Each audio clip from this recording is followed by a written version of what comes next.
नमस्कार. आज आपण एका खास विक्री स्क्रिप्टचं विश्लेषण करणार आहोत. ही लग्नाच्या फोटोग्राफीसाठी तयार केलेली आहे. हो, तिचं शीर्षक आहे लग्नाच्या आठवणी चिरंतन सौंदर्याचे छायाचित्रण. इंटरेस्टिंग वाटतंय. म्हणजे यात फक्त फोटो विकण्यापलीकडे काय आहे ते समजून घ्यायचंय आपल्याला. अगदी. या स्क्रिप्टचा उद्देश आहे ना, तो खूप महत्वाचा आहे. म्हणजे महागडी उच्चस्तरीय सेवा विकताना फक्त फीचर्स नाही सांगायचे, तर मग काय? तर ग्राहकांशी भावनिक नातं कसं जोडायचं, सेवेचं खरं मूल्य कसं दाखवायचं, हे महत्वाचं आहे. हे फक्त फोटो नाहीयेत असं ते म्हणतायत. मग काय आहेत? एक दृश्यात्मक वारसा म्हणजे व्हिज्युअल लेगसी तयार करण्याबद्दल आहे सगळं. दृश्यात्मक वारसा ही संकल्पना भारी आहे, पण स्क्रिप्ट हे कसं मांडते? सुरुवात कशी होते ग्राहकाशी बोलायला? बरोबर. सुरुवात विक्रीने नाही होत. आधी संवाद. म्हणजे वधूवरांशी बोलणं, त्यांची लग्नाबद्दलची कल्पना काय आहे, त्यांच्या अपेक्षा काय आहेत. त्यांना कोणते क्षण महत्वाचे वाटतात, हे सगळं. हो, हे समजून घेण्यावर जास्त भर आहे. म्हणजे नुसतं काय हवंय एवढंच नाही विचारत स्क्रिप्ट. अच्छा, म्हणजे थेट पॅकेजेस किंवा किंमत सांगण्याऐवजी आधी एक कनेक्शन बनवायचं. अगदी. त्यासाठी ना एक प्रश्न खूप महत्वाचा वापरला जातो. कोणता प्रश्न? स्क्रिप्ट विचारते, आजपासून काही वर्षांनी तुम्ही तुमच्या लग्नाचे फोटो पाहताना तुम्हाला नेमकं काय वाटायला हवंय? अरे वा, हा प्रश्न तर एकदम थेट त्यांच्या भावनांना स्पर्श करतो. हो ना.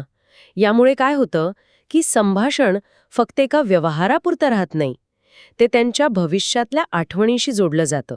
म्हणजे ग्राहक फक्त ग्राहक नाही राहत, तर एका कथेचा नायक बनतो. बरोबर. आणि याच कथेला पुढे नेत स्क्रिप्ट फोटोग्राफरला फक्त शॉट घेणारा नाही म्हणत. मग काय म्हणते? कथाकार, स्टोरी टेलर. ओके, फोटोग्राफर म्हणजे कथाकार. याचा विक्रीच्या दृष्टीने काय अर्थ होतो? हे बघा, लग्न हा एक खूप भावनिक सोहळा असतो की नाही, तर ठरवून दिलेल्या पोजपेक्षा नकळत सहज टिपलेले क्षण जास्त महत्वाचे ठरतात. उदाहरणार्थ? जसं वडिलांच्या डोळ्यात आलेले अश्रू असतील किंवा मित्रमैत्रिणींचे एकदम मनमोकळं हसणं. हे क्षण खूप काही सांगून जातात. खरंय, ते क्षण परत येत नाहीत. अगदी.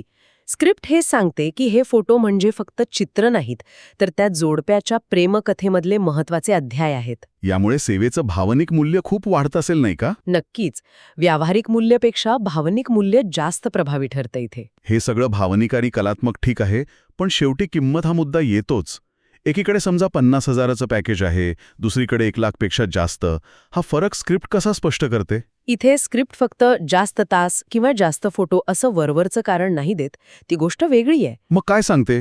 जास्त दरामागे फोटोग्राफरचा अनेक वर्षांचा अनुभव, त्याची कला, वापरली जाणारी अत्याधुनिक उपकरणं आणि मुख्य म्हणजे प्रत्येक फोटोवर वैयक्तिकरित्या केलेलं एडिटिंग म्हणजे पोस्ट प्रोडक्शन. अच्छा, म्हणजे ही एक अदृश्य गुंतवणूक आहे असं म्हणायचंय. बरोबर. ही गुंतवणूक दिसतेच असं नाही, पण ती कामाच्या दर्जातून समोर येते. स्क्रिप्टमध्ये स्नॅपशॉट विरुद्ध उत्कृष्ट नमुना किंवा मास्टरपीस अशी तुलना वापरली आहे. त्यामुळे ग्राहक किमतीकडे फक्त खर्च म्हणून बघत नाही. हो, तो एका कलेतील गुंतवणूक म्हणून बघायला लागतो. आणि ही गुंतवणूक फक्त डिजिटल फोटोंपुरती नाहीये. स्क्रिप्टमध्ये अल्बमवर पण भर दिलाय. त्याला कुटुंबाच्या वारसातील गुंतवणूक म्हटलंय. अगदी. कारण कसं आहे ना, आजच्या डिजिटल जगात फोटो कुठे ना कुठे हरवतात, विसरले जातात.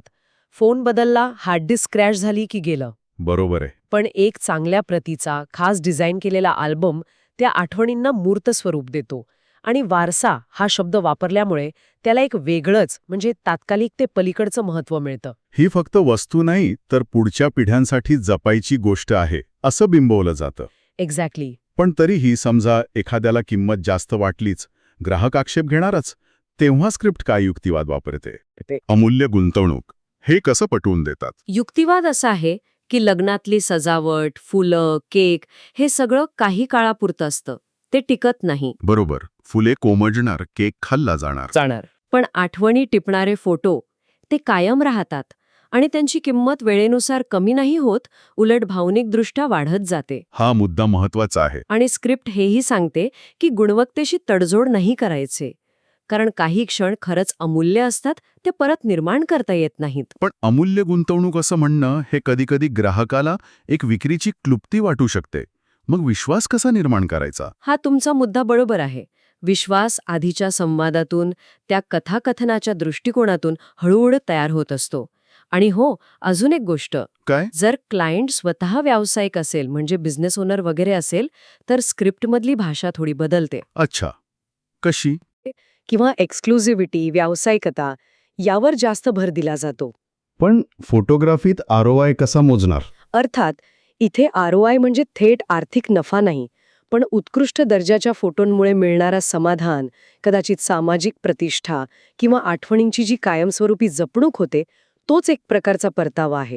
म्हणजे त्यांच्या व्यावसायिक मानसिकतेला साजेशी भाषा वापरली जाते. ओके, म्हणजे क्लायंटनुसार दृष्टिकोन बदलतो. हो, तर एकंदरीत या विक्री स्क्रिप्टच्या विश्लेषणातून आपल्याला काय महत्वाचा धडा मिळतो असं वाटतं? मला वाटतं सगळ्यात महत्त्वाचा मुद्दा हा आहे की कोणत्याही सेवेचं किंवा उत्पादनाचं खरं मूल्य हे फक्त त्याच्या तात्कालिक खर्चावर किंवा त्यात काय काय मिळतंय यावर अवलंबून नसतं. तर ते कशावर असतं?